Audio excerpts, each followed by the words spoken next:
Hello and good afternoon, audience. I am taking you into an alternate reality today. You may not recognize my voice because today it's the guest introducing the presenter.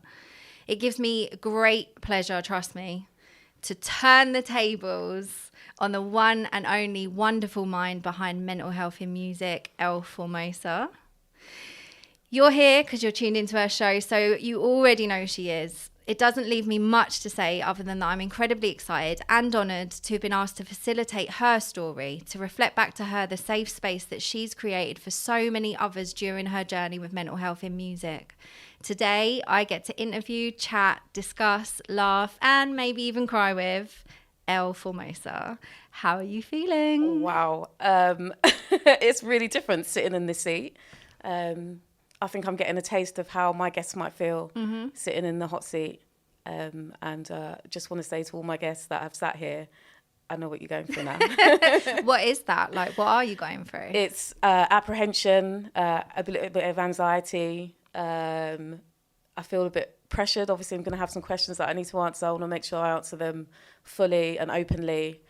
But I'm excited as well. Mm-hmm. Yeah. So let's explore that a little bit further, because this is mental health in music, right? And this is exactly what we've been talking about, what you've been talking about for so long with your guests. Like, where do you think that anxiety is coming from? I think it's come from, like, I feel I have to bare my soul, and I feel like I'll be doing that. I'm prepared to. So it comes from that, really, and kind of the expectation of what is expected of me. Like, what I expect of my guests is now expected of me, and I just want to do them justice. Yeah, absolutely. I have to say, it is so honourable that you've decided to do this. I mean, I'm honoured to have been asked to do this with you, but the fact that you're willing to effectively turn the camera around and make sure, like, put yourself in that space is just, it's incredible. And I really respect it. Thank you. So I'm just going to pick you apart now. No, I'm joking. So going in with a light question. Yeah. The one that we've been talking about already. Who is Formosa? Such a big question, isn't it? I'm many things. Formosa is a mental health advocate, is a mum, is an undergraduate, is a teaching assistant, is someone that loves people, believes in people, wants to help people, and someone that likes to have fun, bubbly, happy, bouncy. All of those things. Mm-hmm. Yeah, it's interesting, that question, I find, because when you ask people, a lot of the time we draw for our name, our job, things that we've done rather than the person that we are. But you certainly touched on that in that question. I wasn't trying to trip you up. All right, cool. I just wanted to understand your perspective, because we're definitely going to delve, especially into the helping people part that you mentioned. We're definitely going to be able to delve into that in this interview, which makes total sense, because that's exactly why we're here. It's exactly why you're here, and it's exactly why this platform exists, right? Right. So your format for your interviews kind of changes depending on who the guest is, right? Sometimes it's more music related, sometimes it's more mental health, sometimes it's an equal share of both. And I feel like to really get behind who Elle is, I want to start from the beginning. Yeah. And work out who's Elle, why is she who she is today, and why is she so successful at creating this safe space in helping people and advocating for the strengthening of awareness of mental health. So I have heard in your interviews, I've heard this question, right? I'm going to read it. So you've asked your guest before, what happened in your life that you considered as trauma? And I want to spin it a bit, yeah? So if we were to watch a video montage of the key moments of your life that have had an impact on you, so both positive and negative, talk us through the scenes that we'd be watching in our cinema room in our mansion. Oh, okay. I think we'd start with, I've got an earliest memory of my first birthday, being one, this little squidgy kid with a one badge on the front. I've got pictures. That'll be the first one. The second one would be around about 9 years old, and my nan passing away. Then skip to about maybe 13, 14, when music started to become a big thing in my life, and I started to drop out of school. Then we get to round about late teenage years, where I had a baby. became pregnant at 17. And then we'll jump to probably... We could also include hospital stays when I was younger, because I've got sickle cell. I spent a lot of time in hospital when I was younger with my mum, staying over in hospital for weeks at a time, missing lots of school. I could also include having an operation in 2016 that went horribly wrong, which I'd like to touch on, which I'm sure we will do. Age 24, having another baby, the birth of my children is one of the most joyous experiences I've got. Starting uni as well was quite a big thing for me, especially as a mature student. That was a really big step and something that brings me great joy. I've also got the death of my best friend about 3 or 4 years ago. That was quite a big impact on myself and my family.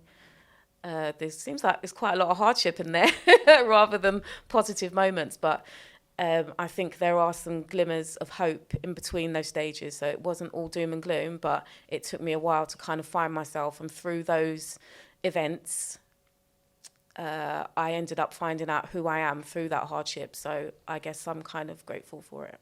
Yeah, definitely. Well, it sounds like a mixture.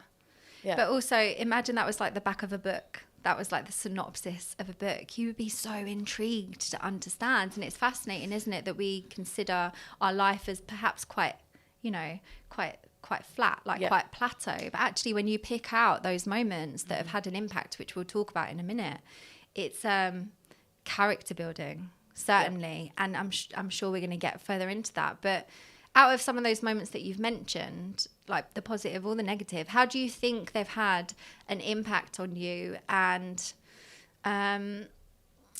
made you the person that you are today? It sounds cliche, but I definitely think they made me stronger. Most of the stuff that I've been through on my own with very little support. Things like, being ill and in hospital, looking after my health, having babies and raising my children single-handedly.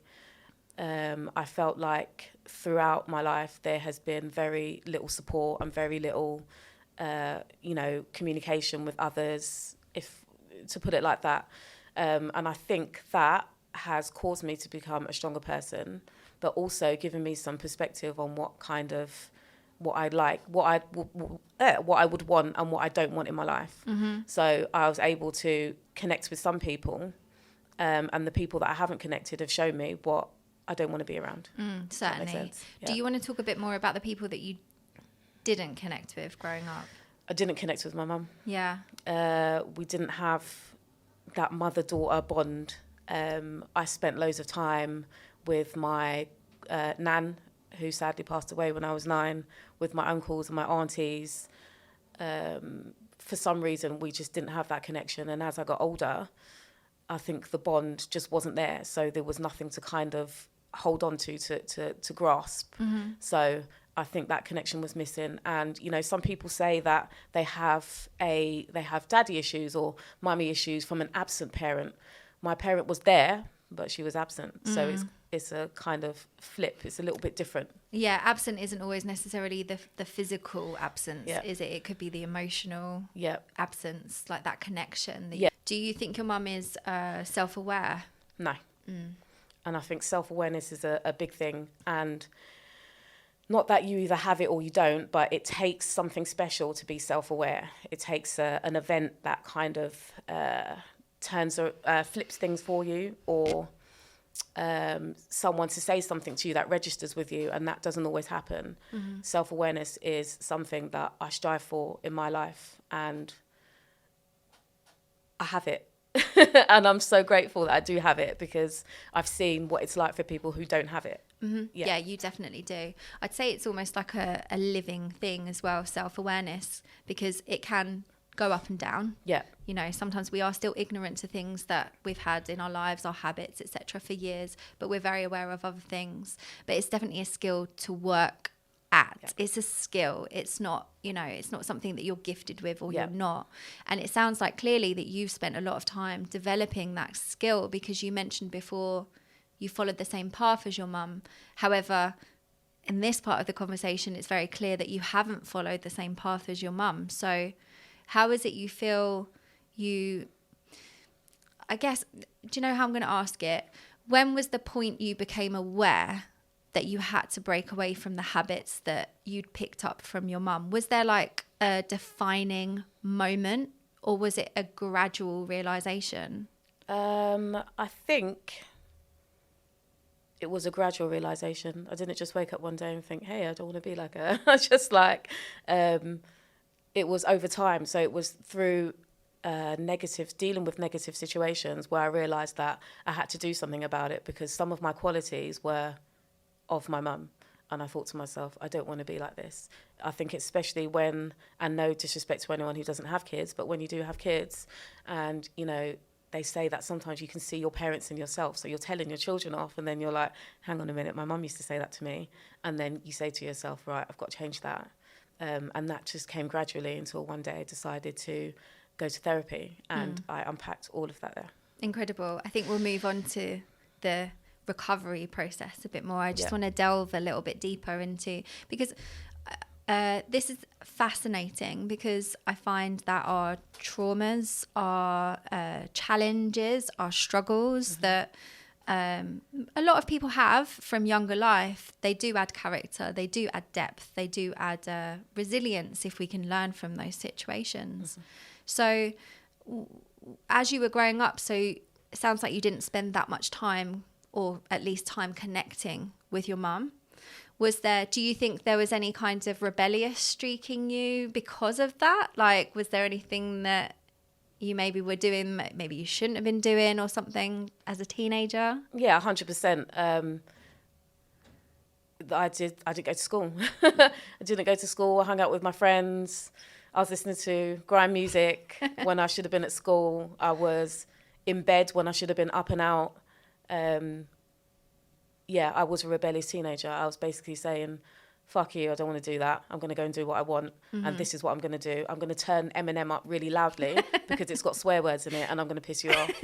That's what I was going to do. Do you think that was a way of attempting to get the connection that you missed from your mum, like attention in a teenage way? Yeah, 100% it was. I couldn't say, I need you, so I'm going to do this and I want you to pay attention to me. And it's going to be any kind of attention.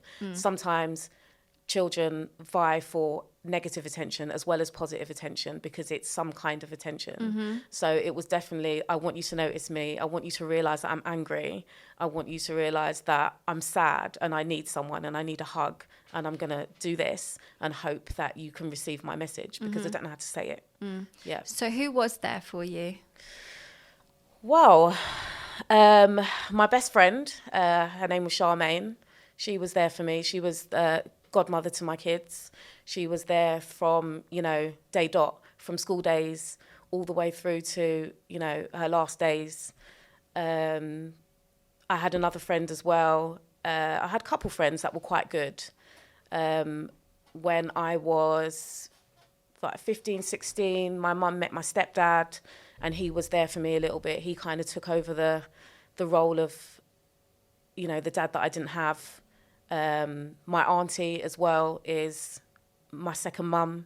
Without her, I wouldn't be here. When I wouldn't pick up the phone, she would come round to my house and come find me. If I didn't answer a text message, she'd call me and call me and call me and make sure that I was okay and say, listen, I know you don't want to talk, but tell me you don't want to talk, and then I'll stop calling you. My uncle was there for me as well. I spent a lot of time with family members, like I said. Probably those people that come to mind. So that's amazing that you did have that social construct around you. You had that support group. Do you feel like it's still the lacking from your mum, you still yearned for it, even though you had it from other places? Yeah, 100%, because there are times when you need someone and the first person you call out for is your mum. That's just how it goes, isn't it? You're in trouble, your mum's not around you, and you could be out on the street, get knocked over by a car, and you just think, I want my mum. My mum makes everything better. So, I had those people in I wouldn't say I didn't have them fully, but I had them in the capacity that they could manage. But it was my mum that was meant to be unlimited capacity, that could say, I'm going to be here for you, whatever the weather, whatever time of day. And I didn't have that. And I think it's only recently that I've learned to stop yearning for that. Yeah. Yeah. Yeah, it's a process, isn't it? 100%. I think it's a lifelong process as well.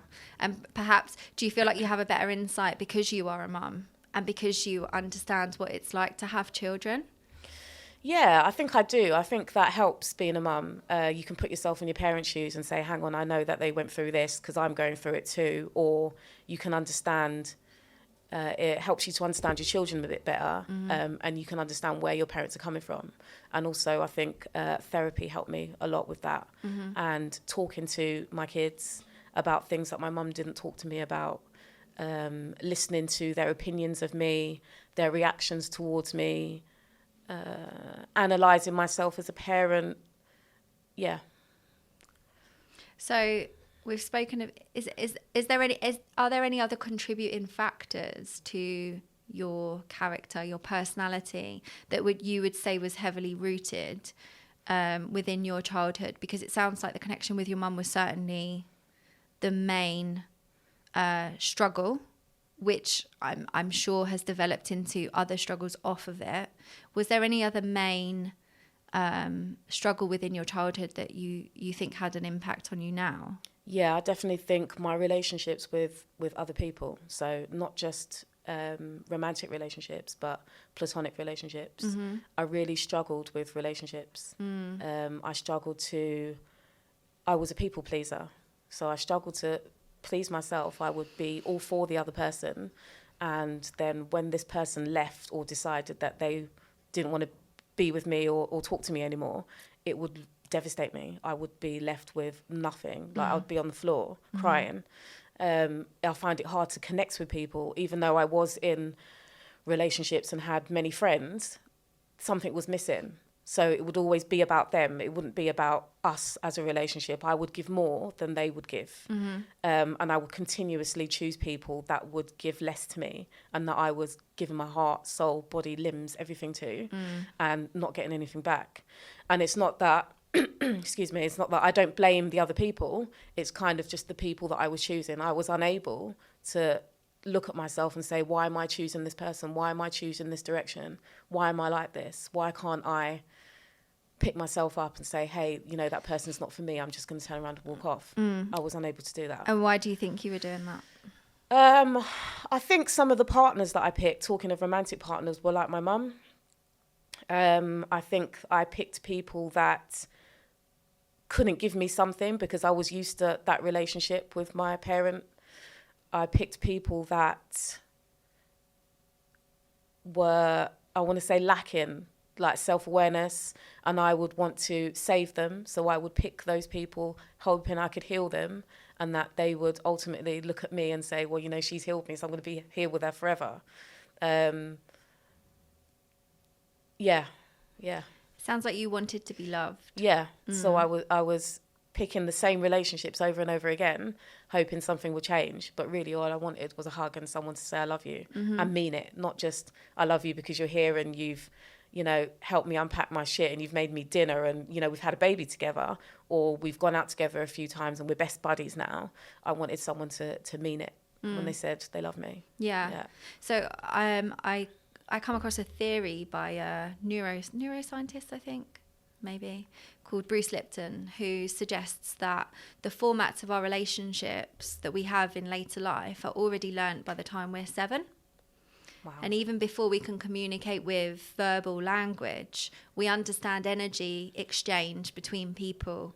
Oh, right, so that's what a mum does. That's what a dad does. That's how they are together in a relationship. That's what a caregiver is. You know, we're so observant, we're like a sponge until that age. And then we kind of plug back into consciousness.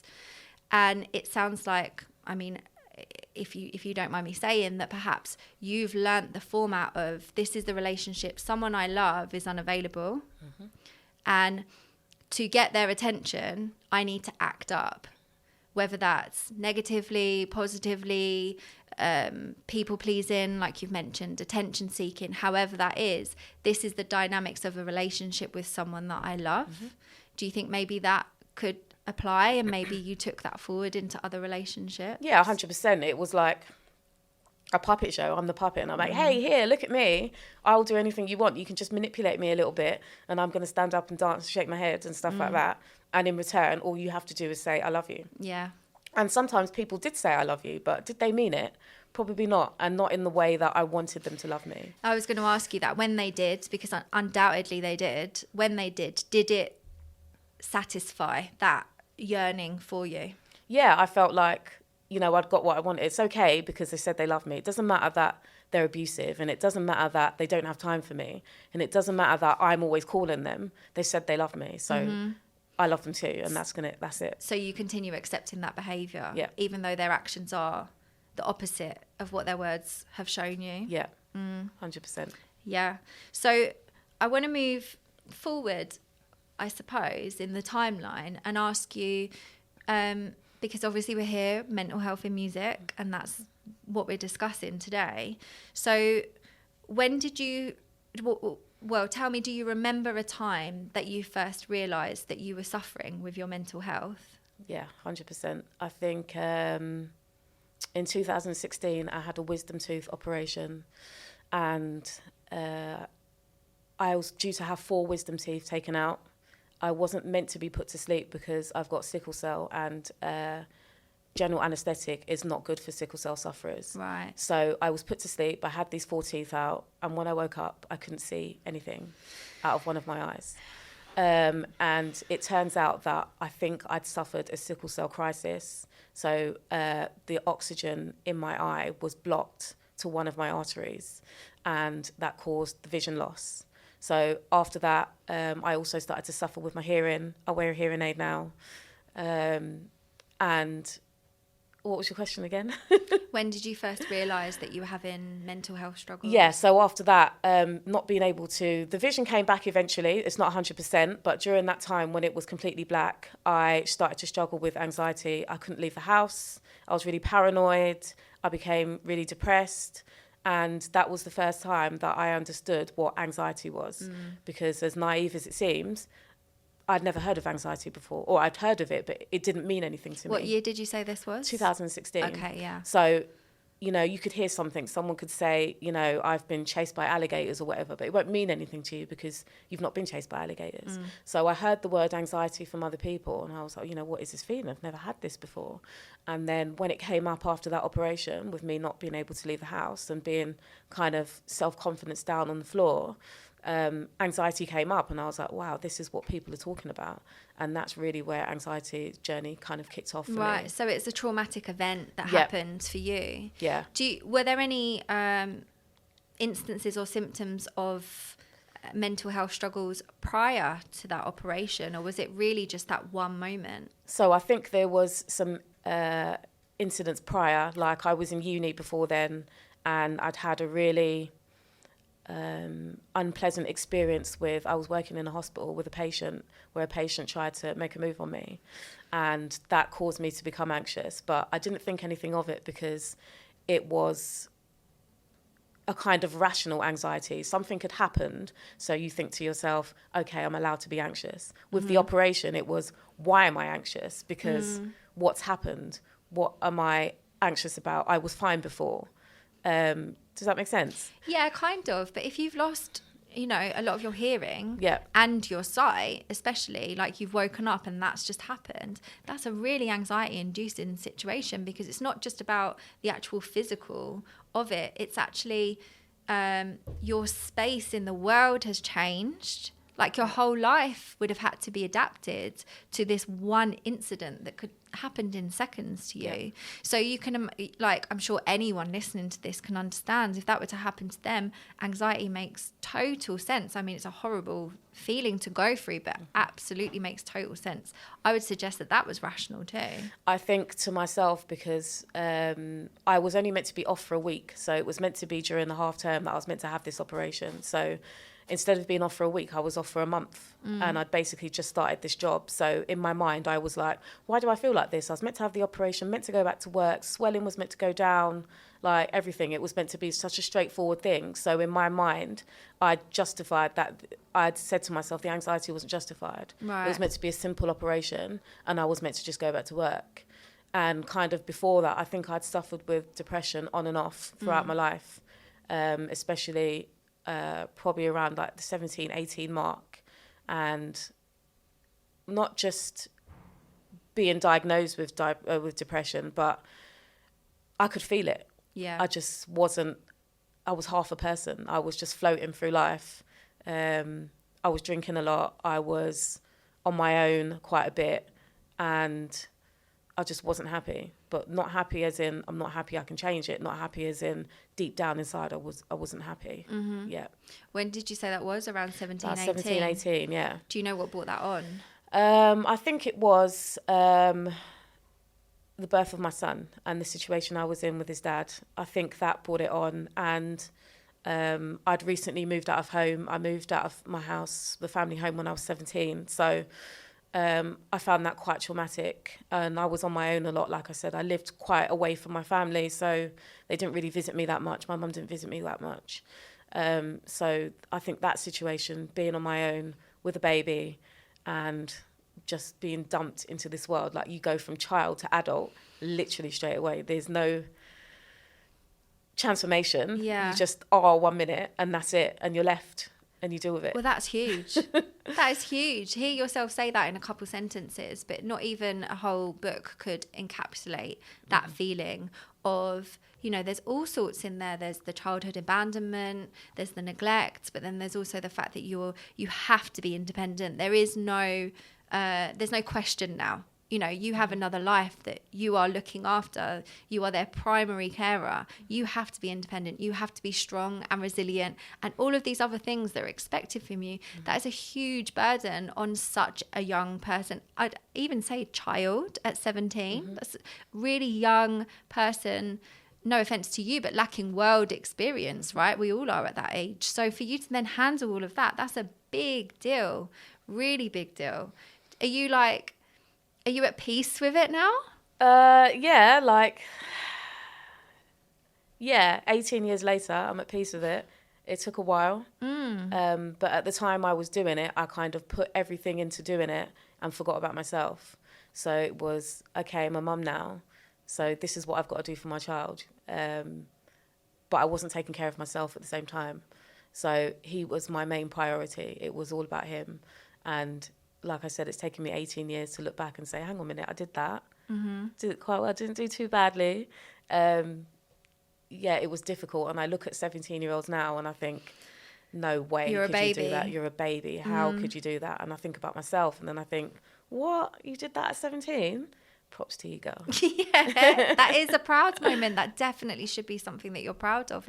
Especially as you've already said, that although you had the family unit, you didn't have the maternal side, the maternal energy coming to you and showing you, this is what it's like to be a mum, you know, this is what you're meant to do. You didn't have that. So you kind of guessed your way through it. I mean, we all do to a certain extent, but a lot of people have role models to live up to, and lacking that must have been from a place of, well, quite lost. Yeah, I definitely felt lost. I didn't know who I was. I didn't know what my purpose was. I didn't know what I was meant to be. I just knew that I had this child in front of me and that was my priority. So everything else went to the wayside. So even things like eating, I never used to eat, but I used to make sure my child had 3 meals every day. I, used to take him out. We used to go places and do things, and, I'd put him to bed and I'd read him Harry Potter, even when he was 1 year old, little things like that. But I wasn't doing the basics for myself. I found it really, really hard. And I think to this day, I still do find it hard to look after myself. I think looking after yourself is one of the biggest chores. Whether you enjoy it or not, I just think it's a really hard thing to do. And I'm slowly learning how to do it. But I just find it really difficult. Do you think you use the word hard there? Do you think it's hard because you lack experience in it? Yeah, I think it's hard because I don't know how to do it. So it's not something that comes naturally to me. It's like, you've got to remember to eat. You've got to remember to, keep your bedroom tidy. You've got to remember to drink some water. You've got to remember to take medication. You've got to remember to go out and enjoy yourself, have fun. You've got to remember to do this. I find it really, really difficult, and I do struggle with it. Why do you think it's important? I think it's important because, and it's not just because I'm a mum, I think it's important to look after yourself to get the best experience out of life. Mm-hmm. I think if you're not looking after yourself and you're not worried about yourself, you're not able to live life to the fullest. Mm-hmm. Yeah.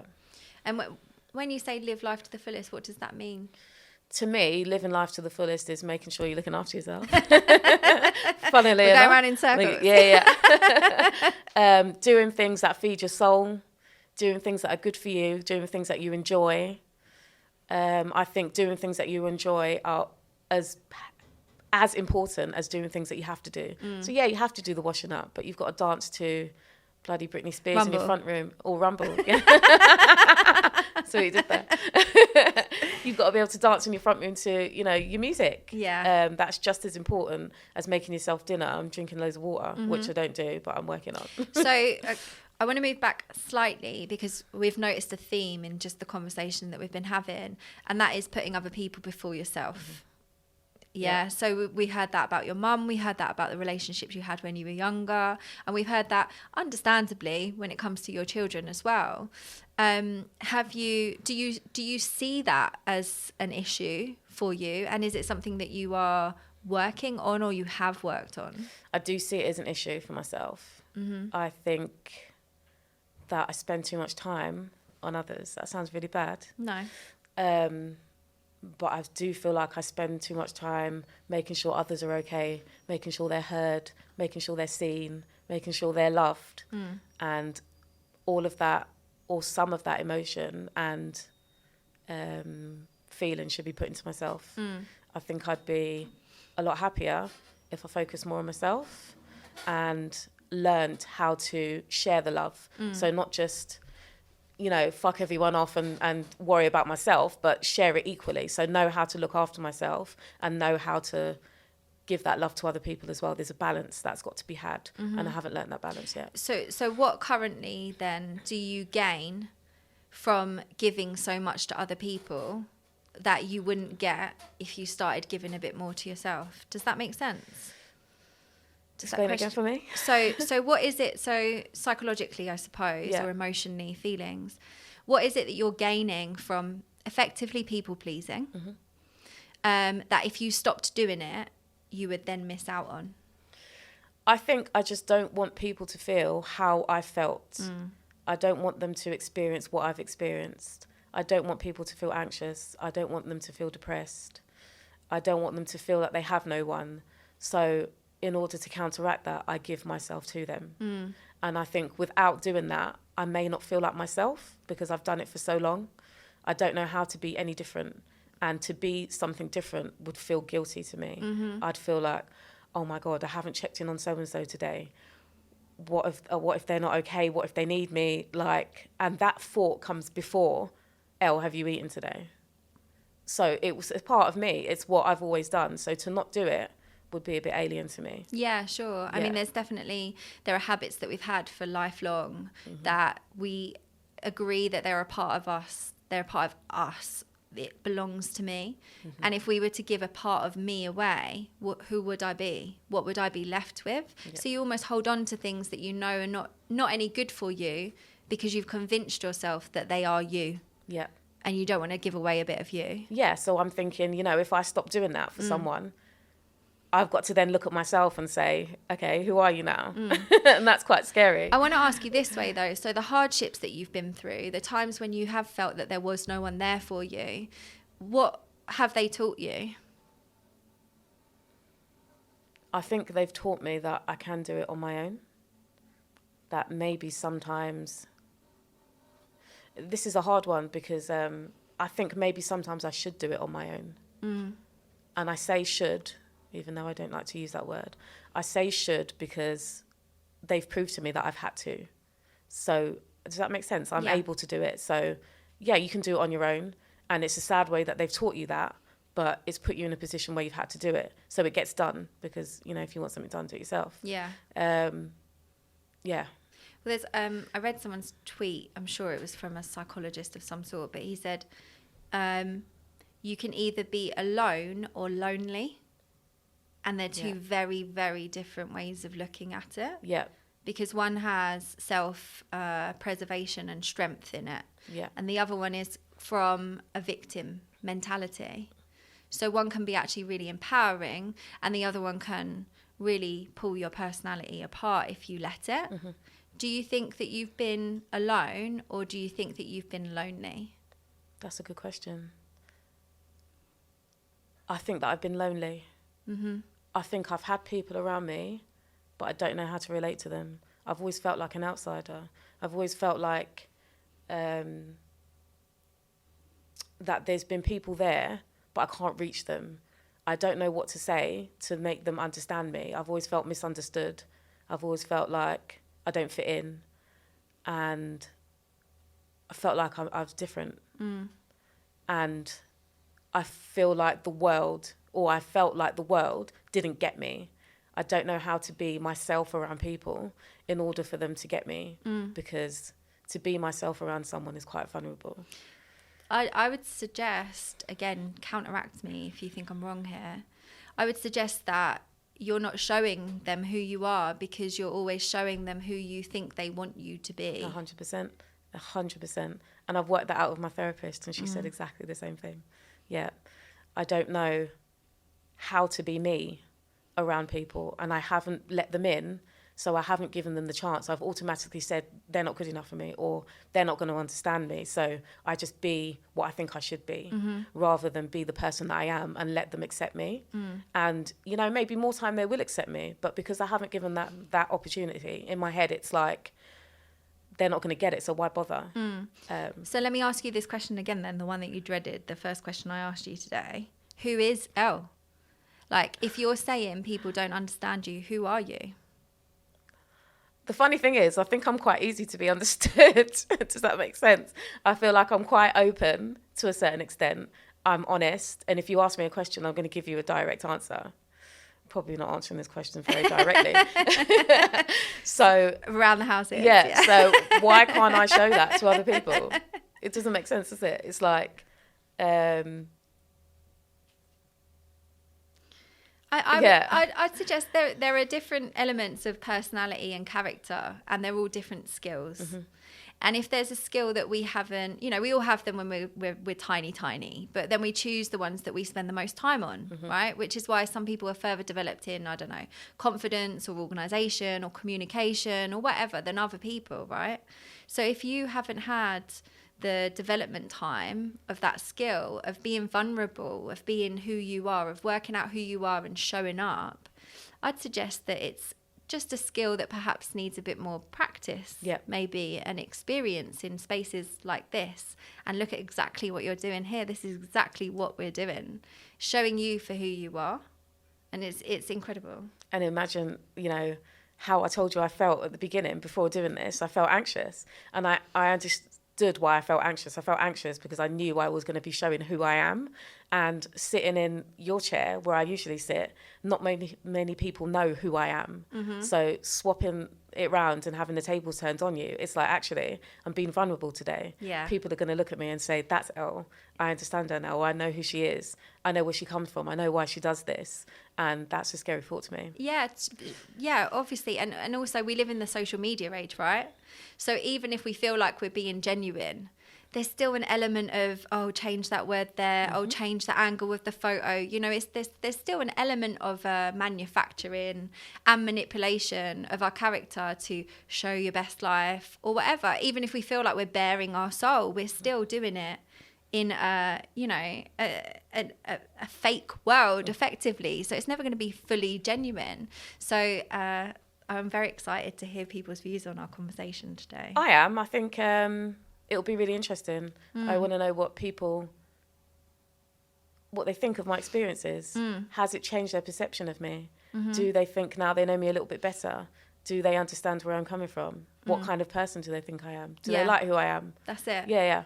So we've talked about past experiences. We've talked about you experiencing, or at least becoming aware of mental health struggles, right? So are you happy to talk us through perhaps some of the, I guess, symptoms, some of the symptoms that you've experienced with your mental health struggles? Yeah, definitely. So after I had the operation in 2016, I think it was about 3 or 4 months later, I had a total breakdown. How old were you then, for context? So 2016. Oh, sorry, put you on the spot. That's when you know we're old, isn't it? Quick maths. It was 7 years ago now. So I was 29. Okay. Thank you for that. So I was 29 at the time. And what I can describe, I think a breakdown is different for everyone. But for me, it was total meltdown. Couldn't do anything. Couldn't leave my bedroom. The only place I went to was the bathroom. Couldn't leave the bathroom. Couldn't function. Couldn't think. Couldn't utter anything. I don't know if anyone feels like that you've been so anxious that you can't speak. You can't get the words out. You can't even say the word anxiety. All that's in your head are suicidal thoughts, fearful thoughts, negative thoughts. Someone's trying to ask you how you are and you can't even answer. You can't leave your house. You can't go to work. I was off work for a good 4 or 5 months. Couldn't communicate with people. Could only just sit there and breathe. I couldn't even breathe properly because my breathing was so shallow. It was just, I was there. I was like a shell of a person. There was nothing there. The lights were on, but no one's home, for want of a better phrase. I couldn't do anything. I couldn't cook. I couldn't eat. I couldn't sleep. I was just a constant stream of anxiousness and depression.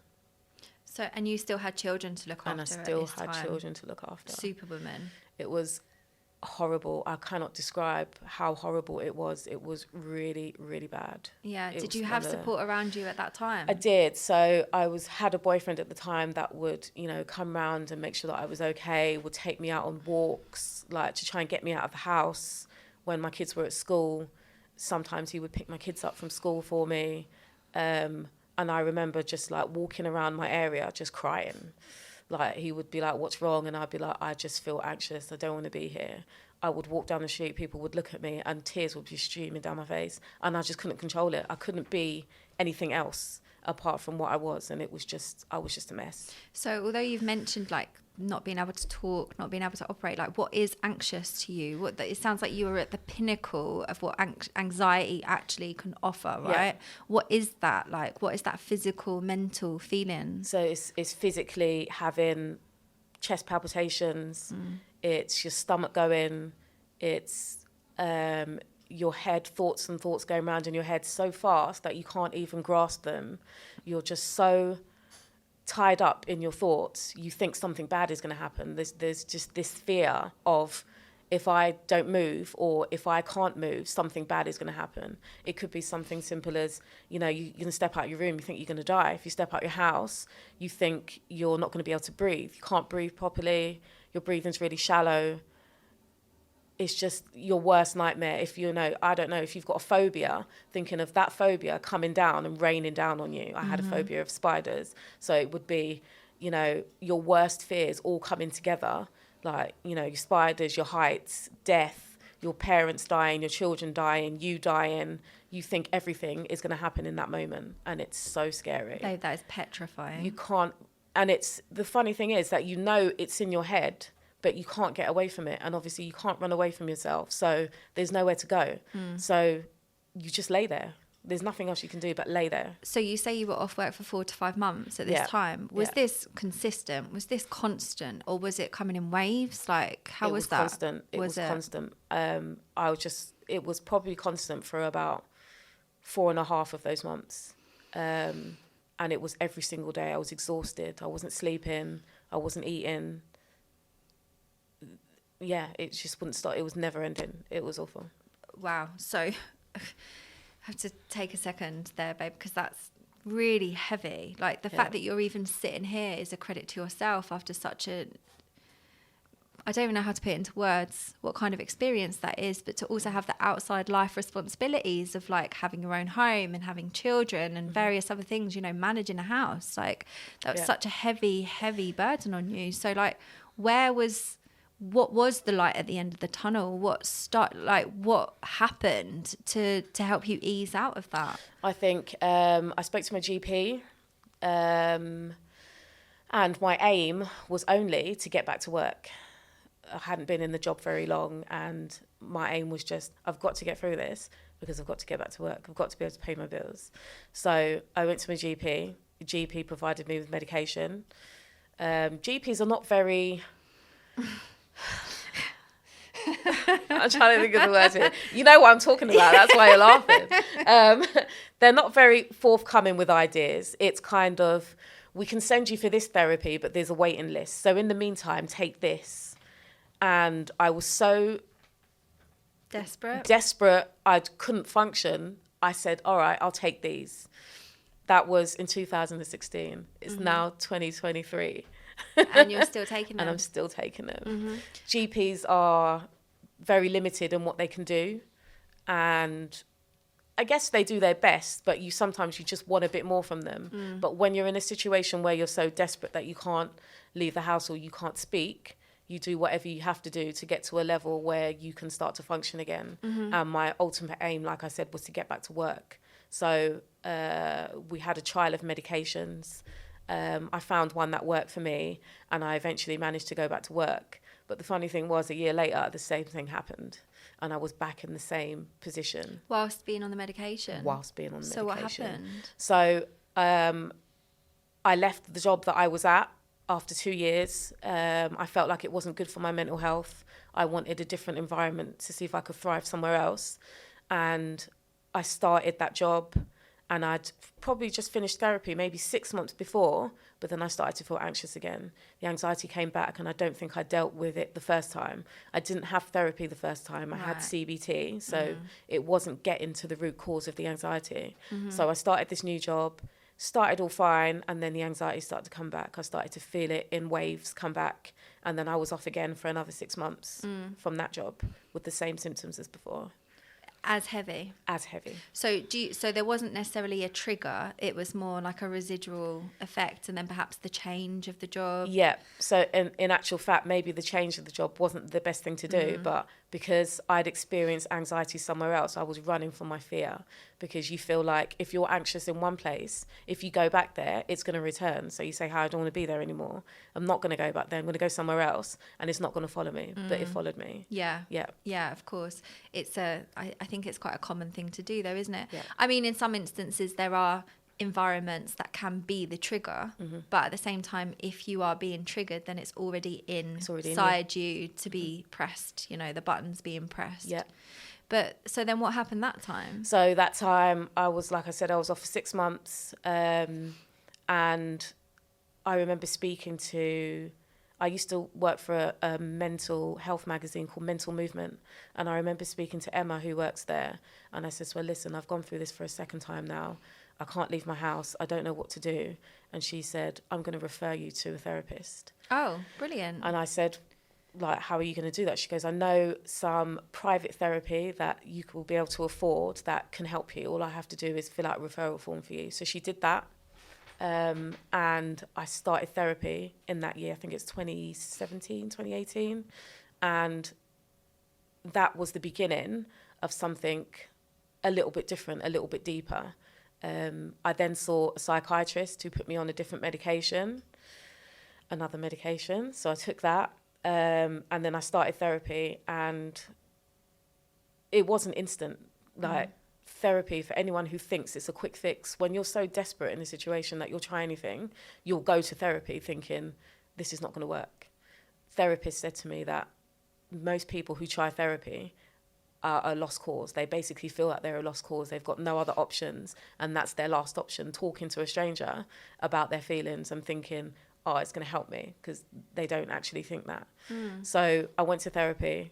I still go to therapy, but it took a while for me to sink in, to me to actually realise that therapy is magic. It is, isn't it? Yeah. I mean, I would have it every week of my life, Yeah, I think. 100%. No matter whether life was good or bad, it's just effectively what you offer here at Mental Health and Music, isn't it? It's almost like a mini therapy session to just bring things to the surface.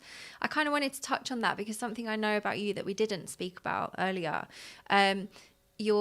your comment on therapy and about how it's perhaps like the last resort for some people. In my mind, it's like the first thing. I would run to a therapist if I could, like every single time. But I understand for some people it isn't. I understand that perhaps talking, even to people they know, might be a bit of, it might be difficult for them if they lack those skills. And I know between us, we've spoken about perhaps how, namely your mum, whilst you were younger, when you were younger, she was quite closed off. So we know that she was unavailable emotionally, but also talking about feelings. Do you want to touch on that as well? Because I think it's quite relevant to your story. Yeah, definitely. I come from a culture that doesn't speak. I think it's quite big in the Black community, especially Jamaican community, where you hear that your parents say things, but you don't question them on it. You have feelings, but you don't talk about it. Like after my nan died, me and my mum didn't talk. The only way we communicated was there was a song, One Sweet Day by Boyz II Men and Mariah Carey, that was played at my nan's funeral.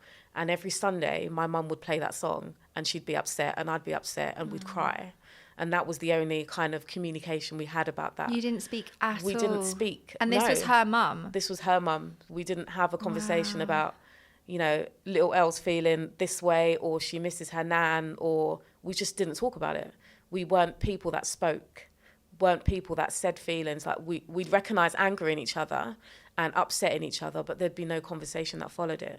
So I grew up in a household where we didn't speak. So getting older and talking to a therapist was like, why am I going to talk to a stranger for? Yeah. What's this? How's that going to help me? It's interesting because you're analysing your childhood now, saying you realise that you didn't speak and maybe in your mind now that isn't normal. Did you realise that at the time, that this is a bit weird, that we're not talking about things? No, not at all. Really? It was so normal for me. Yeah, it was just, can't speak to my mum about that. Maybe speak to a friend, but it wouldn't be, there would be no depth behind what I was saying. It would be superficial. Oh, I feel shit today, or this is going on in my life. Oh, okay, cool. And then you'd get a little feedback from your friend and yeah, that would be it. There would be nothing in depth. And I didn't realise how much work was required for me to be in therapy. So not being able to speak or utter the word anxiety, sitting in a therapy session was the hardest thing ever. I can imagine, because this is a skill that you've never developed. Yeah. Really, maybe you have in different relationships, but in like a formal setting or like a more emotional led setting, this is something that's like brand new for Elle. Yeah. So like, talk me through that, because I know there are people who, like you said, like it's last resort for some people, and I know it's a bit of a taboo subject for others as well. But yeah, talk me through your experience as someone who found it difficult to talk. I think I wanted to talk, but I just didn't know how to start. I didn't know where to go with it. So my first session was like, I'm in the middle of a breakdown. I'm not at work. I'm anxious. It took me a lot to get here. What can you do for me? She looked at me like, this is not a quick process. I'm not going to give you the tools to fix you. We're going to sit here, we're going to talk, and you're going to feel what you're going through, and we're going to talk it through, and the effect is going to be that, you know, you understand yourself a little bit better, but I can't do it for you. And I was just like, what are you talking about? What do you mean? I'm here for you to fix me.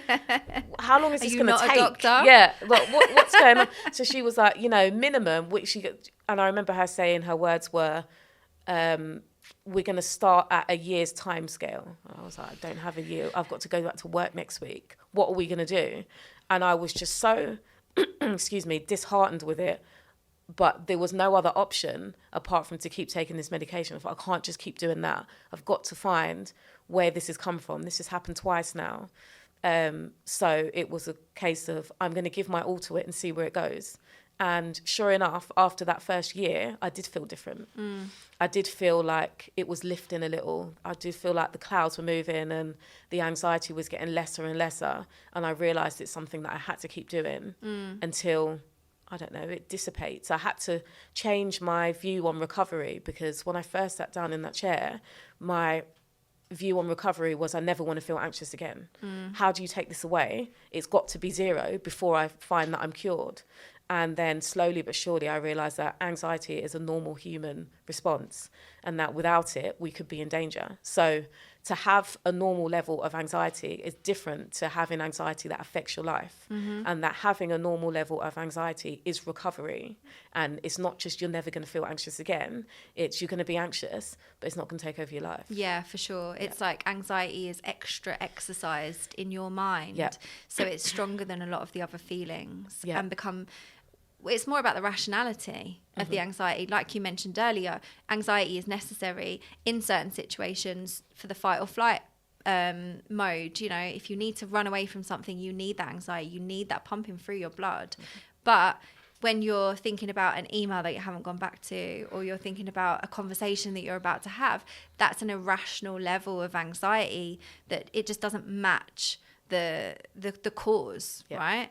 So rewinding a little bit, and I'm paraphrasing, trying to bring back what you said, is you mentioned about the medication because you were looking for the quick fix, right? Well, the therapy wasn't going to give you the quick fix. You realised that, so you knew that the medication was like the thing that you needed to stick with for a while.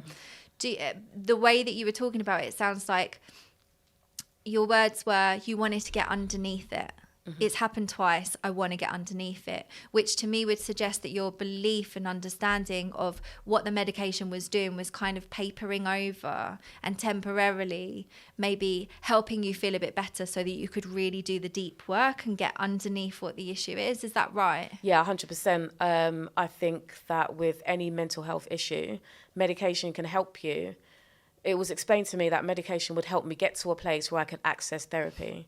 If you're at a place where I was when I was feeling at my lowest, there was no way I could sit in a room with a therapist and talk about anxiety. It wouldn't happen. I couldn't do it physically, mentally. It would make me feel worse. So the medication was there to basically bring you up to an even keel where you can access the therapy and start to work on yourself. And then the goal is eventually for me to stop the medication where I'm at a level where I can say, hey, I've done the work. I know why I'm anxious. I can not control it, but I can manage it. And then I can say bye-bye to medication. Yeah, for sure. Yeah. So do you really feel like the therapy that you've been having, for how long did you say you've been in therapy now? So I've been in therapy about 4 years. And how can you really see a distinct difference in who you were going in and then who you were at, say, a year in, and then who you are now? Yeah, 100%. 100%. And it sounds silly because you're just sitting there talking, but that there's a lot going on behind the talking.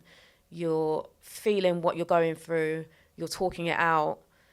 I think it's just magical. It's just, I can't explain how it works because you have to do it in order to understand it, but it works. And how I felt a year after was completely different. I was able to go back to work. I was able to function a bit better. And then 2 years on, I understood myself a bit more. And then now I'm at a stage where I understand myself even more. But there's still work to be done, I believe, which is why I'm still there. I'd suggest that there's always work to be done with everyone. Yeah. Even people that feel like that perhaps they've even had like a nice, quite, balanced life. There's certainly always ways that we can improve and expand. It's quite a common thing that we seek help from a place of lack rather than from in a time when actually things are going really well. There's still things that we can do better. So it's not as much of a taboo, counselling, therapy, than it needs to be. It doesn't mean, if you say I've gone to therapy, it doesn't mean that I've been in the depths of hell and that's the reason that I'm here. It could just be things are going all right, but they could be going better, right? Yeah, always. So I wanted to, as we're talking about your recovery, I wanted to bring up, you tweeted and then you shared it on Instagram, something that I really loved and I want you to talk about it, is that healing requires selfishness. So talk us through your understanding, your belief behind that.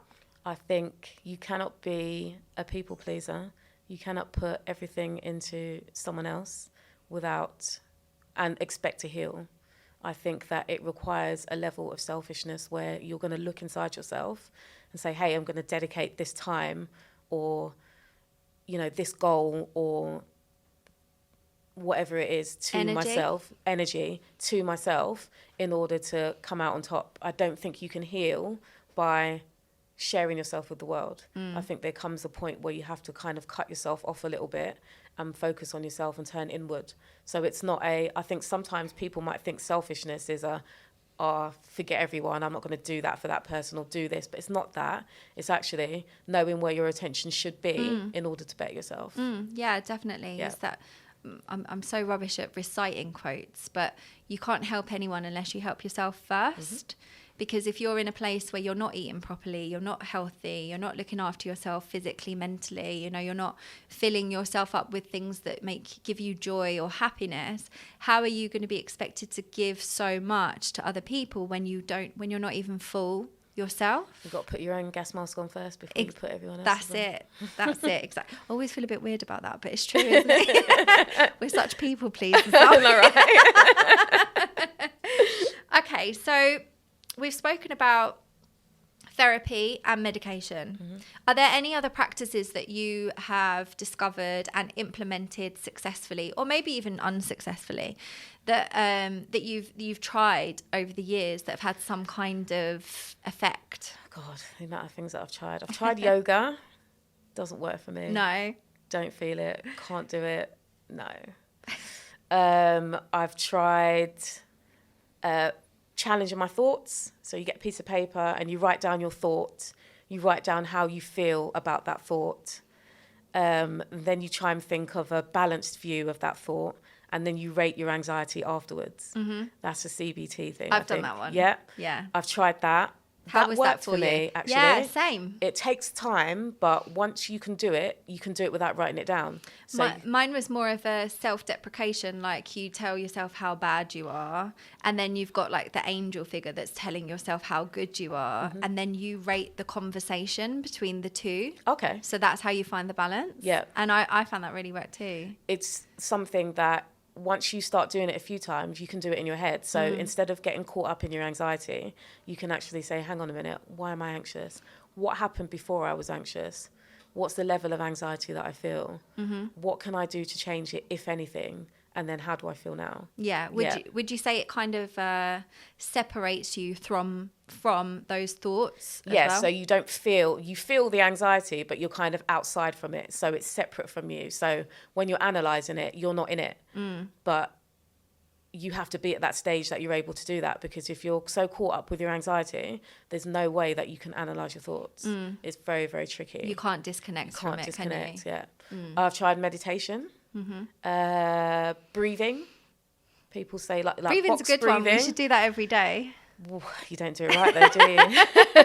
Do you know what? Breathing is so underrated. I've tried something called box breathing, where it's like in for 4, out for 8, in for 4, out for 8.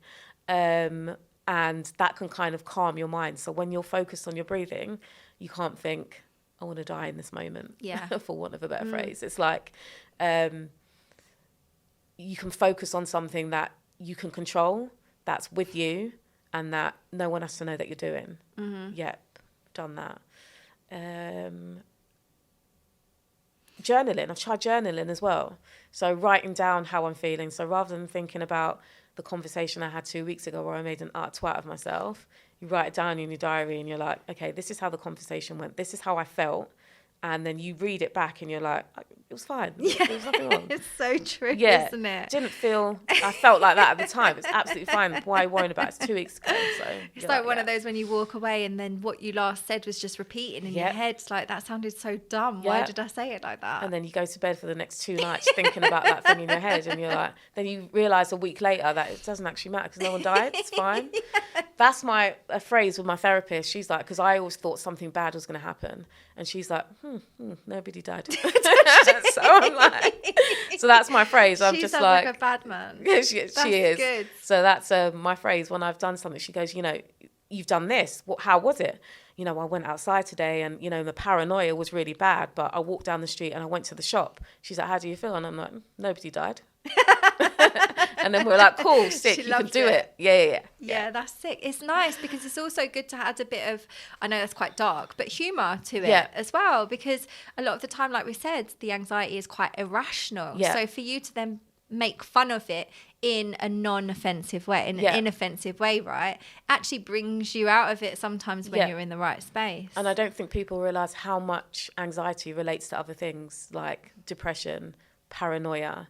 It can lead to psychosis. It can lead to self-confidence being like really, really low. It's not just one thing. It can affect so many other things. So you can have all of these things while experiencing anxiety. It can branch off into different things. So I think it's really important to analyse those feelings as well. And that's where therapy has allowed me to do that. Would you say that maybe anxiety and depression, especially, well, in all of them, but mostly anxiety and depression, like we've spoken about, is perhaps because we're disconnecting from reality, that it then makes other things in reality more difficult? Yeah, definitely. I think you can be anxious and not be aware of anything, not being connected to your surroundings. Like, I would be at work, for example, and I'd be talking to you, I'd be having a conversation. Then my friend will notice that all of a sudden I've gone. And she'd be like, I notice when you're anxious because you stop talking and you've gone quiet and I can see your eyes just go. And it would be like a shutter would come down and flow over my eyes, and that would be it. I'd be anxious, I'd be gone, and a panic attack would happen and I'd have to step out the room. When you're saying when, as in it was in the past, is that still something that happens now? I haven't had a panic attack for maybe a couple years. Incredible. That is incredible and really worth celebrating, honestly. They're the most horrible things ever. Because I can imagine, like, I can relate to this too. Like, at the time, you kind of think, is this ever going to stop? 100%. Am I ever going to be normal, quote unquote, again? Yeah. Like, the fact that you can sit there and say that is a testament to how much work you've done. That's incredible. Thank you. There are times where I can feel it rising, but I can say, hey, I'm not going to do that today. Well, that's it. And so the practices that you've discussed, the therapy that you're having, and undoubtedly the medication having an effect as well. So it's working. Yeah. There are, it's an accumulation of things. It's not just, I'm going to go to therapy and I'm going to be cured, or I'm going to take this medication, it's going to work. It's, different pieces, trying different things, talking to people, challenging your thoughts, doing A, B, C, D, E, F, whatever you have to do. But for me, it's been an amalgamation of things. Yeah, sure. As is life, right? Yeah. But not to discount the fact that you've persevered and you've stayed dedicated. And that sounds like that's part of your story, right? Like, coming from a place of lack, but you've brought in abundance in the areas that you did lack, and you've stuck at it, and you've added, your own twist on who you want to be, your personality, your character. And most importantly for this chat, at least, is you've not just made yourself a better person, you've created this space that I'm now getting the pleasure to be on the other side of, where you're helping others, people that have gone through similar situations, similar stories, similar journeys that you have with your mental health struggles, undoubtedly all connected with like childhood history and traumas and issues and things. But your awareness of that has created this space and allowed people to come in here and really open up and help them, but also help your audience. Like, so I really want to talk about mental health in music and just how it came about and why it exists and what you see its purpose as. I know they're huge questions, but tell me as much as you can about why Elle, who's gone through all of this, has created a space to help others. First of all, thank you. What a compliment. Damn. So mental health in music started with, like I said, I was writing for a magazine called Mental Movement Magazine, and it was lockdown 2020. I had just started writing, I think, with Keeping It Grimy, and they came up with this idea that I wanted to fuse my music writing with my mental health work. I was talking more about my mental health on Instagram and blogs and things like that. So the idea was brought up that I should interview music artists about their mental health. Can I just interrupt? So you went from earlier, we're saying you found it really difficult talking about your feelings, and then you've just then said that you were talking about mental health quite a lot on your socials. Where was that? How was that gap filled? So that was a tricky one, because I used to feel when I was really, really anxious, I would, like I said, I would struggle to talk about it. And I had this friend who would say to me, you know, the more you talk about it, the shame will go, because I used to feel really ashamed of how I felt. And I'd be like, what are you talking about? How's that going to work? And he'd be like, everyone else is probably feeling what you're feeling. If you say, I am anxious about A, B, and C, someone else will come back and say, I've been anxious about that. And that will reduce the shame. The shame will go down. You'll stop feeling ashamed of how you feel, and it will give you the confidence over your anxiety and able to conquer it. So I was like, cool, I'm going to start talking about... Big up that friend. Big him up. I was like, okay, I'm going to try it. So what I would do is I would go on social media and I will say, hey, I'm feeling anxious about this, that, or the other today. Or I will talk about my journey with anxiety. And slowly but surely people would say, I felt like that, or I understand what you mean, or, oh, wow, I can't believe that you'd felt like that. And it would just give me great joy to connect with people in that way. So that's where I joined Mental Movement. We came up with the idea for interviewing music artists. Started where I knew best, which is grime music, because I was a music journalist at that time. And it had to be Insta Live because we were on lockdown. Oh, of course. Yeah, we were indoors, weren't we? No one was going anywhere. No one was doing anything. Everyone was going to... Perfect. You've got everyone. Got everyone there. So there's no excuse for you to say no, because I know where you are. You're at home. You're going to talk to me. So I think my first interview was SBK. Yeah. And the anxiety before that, I was so nervous. Like, no one had seen a video of me on Instagram before that. They'd not heard my voice. They'd not heard me. All they saw was me typing certain things about how I feel about anxiety. I want to interrupt you though, because you went from, I'm not talking about my feelings to anyone ever, because I'm even awkward being in front of a therapist talking about my feelings, to, okay, let's go on Insta Live, to literally the world talking to someone else about their feelings. Like, what a huge, incredible transition. I was petrified. I bet you were, of course. And I nearly didn't do it. The idea was suggested to me, and I thought to myself, how am I going to do this? How can I tell her no and get out of doing this on video? And I just thought, fudge it, I'm going to do it. So, yeah, I picked someone that I knew first. I knew SBK, and I thought, if I pick someone I know first, it's going to be a lot easier. So I picked him, and I was in my front room, come on Insta Live. I'd never been on Insta Live or anything, and I just thought, wow, this is really, really difficult. But slowly but surely it picked up momentum, and I started to do it every week on a Friday. And yeah, that's how it started. Incredible. And now we're here. And now we're here. What a process. Yeah. So are you like, we've already covered where the idea of mental health in music has come from, but what is the purpose of it? So the purpose of mental health in music is to get people talking about their mental health. I think through what I've been through, I feel like it's my life's mission to get people to talk about their mental health. The way that my friend got me talking in order to reduce my shame, I want that for other people. I want them to realise that if you talk about your mental health, your confidence goes up, the anxiety goes down, your life gets better. Yeah. Yeah, and I just want to push that message. And the way that I've chosen to do it is in a realm that I'm comfortable in, with music, with artists, with other like-minded people. So if I start up my corner of the internet and branch out, it can get bigger and bigger. Yeah. Do you have plans to make this bigger? 100%. Yeah. Yeah. Can you talk about any? I mean, it's like goals. You set goals for myself. So it's like, okay, I want this many followers on Instagram. I want this many views on my videos. I'd like to take it here. We all have an ultimate goal. My ultimate goal is to be on like somewhere big, like maybe like One Extra or BBC Two. The whole point is to spread the message, and the more people that hear and see my interviews, the bigger the message gets and more people absorb it. So ultimately, regardless of, where I am, the message is what I want to get across to people. Yeah. Yeah. And how have you found it? Because you've had such a plethora of guests, right? From your Insta Lives to here on Mode London. Are there any... No. Yeah.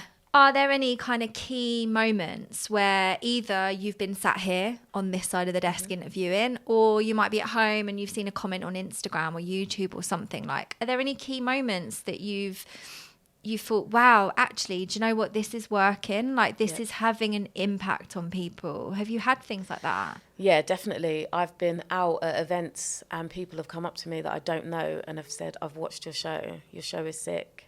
Keep doing what you're doing. And I'm like, Come on. my God. It's really, really weird for people to say that to me. I just find it weird. And I'm like, people are listening because when I do the show, I'm not thinking about the listeners. I'm thinking about getting the message across. So you kind of shut yourself off to who and who isn't listening. But when you get that recognition, especially from someone you don't know, it's like, wow. You realise that actually this is real, and real people in real world listening to this. 100%. Yeah.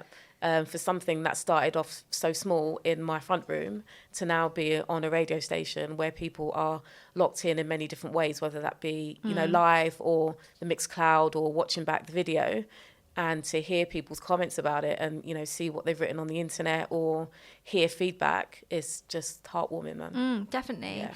And it's a testament to the actual idea and the purpose and the feeling behind it, because you said there, to go from such a small thing, like, you could consider that small, but the idea is big. The idea and the understanding and the care that you have for this subject is bigger, is so much bigger than you could probably even imagine right now, because the more people that hear, the more people that will benefit from this. And I guess we're going to have to kind of wrap up, but I do want to ask you, how do you feel the awareness of mental health is within our industry or even our corner of the industry right now? And can you see that changing? 100% I can see it changing. That's good. I think since I started in 2020, now we're in 2023, more conversations are being had. But you can see people, you know, obviously we don't always speak to them in real time, but you can see people tweeting about things, about how they feel.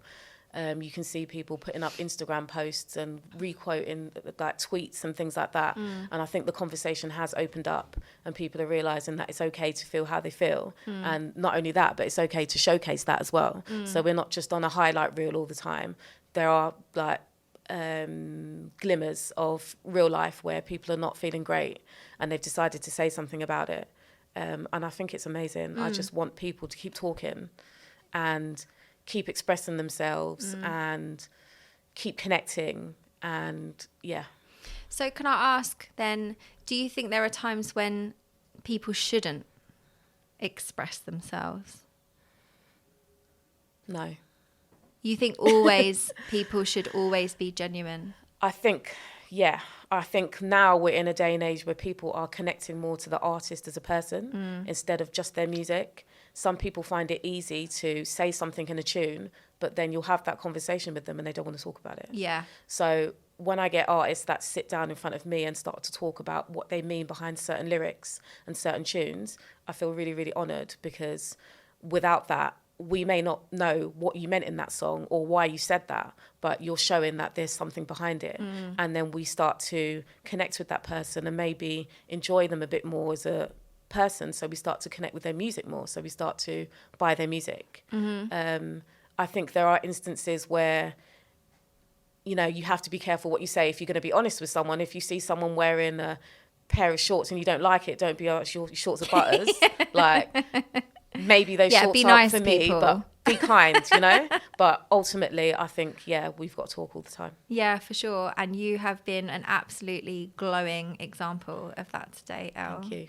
Thank you so much for letting me be your guest host. There you go. That was really difficult to get my head around. Yeah. Thank you so much. Like, I just, I guess, as a parting question, I know we've talked about where you want mental health in music to be, and we know that you want people to be talking, you want people to be open. Like, what does perfection look like for you? Perfection is where people can talk about how they feel without fear of prejudice, where we can say what we feel and it can be received, it can be understood, it can be heard, it can be seen, and just a lot more love in the world, man. That is amazing. That's such an incredible purpose to have. Thank you so much, Elle, and thank you for Mental Health in Music, because it's helped probably more people than you know already. Thank you. Okay. Thank you for interviewing me. It's been a blast. Yay. Thanks for listening.